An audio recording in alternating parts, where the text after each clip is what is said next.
Əzgil, muşmula da deyilir, Yapon əzgili də deyilir, çiçək vaxtıdır. Bugün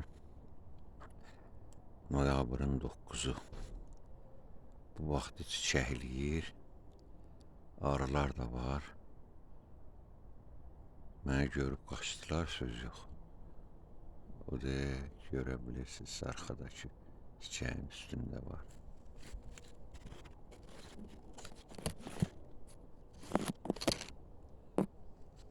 Tozlandırır. Maraqlı meyvədir.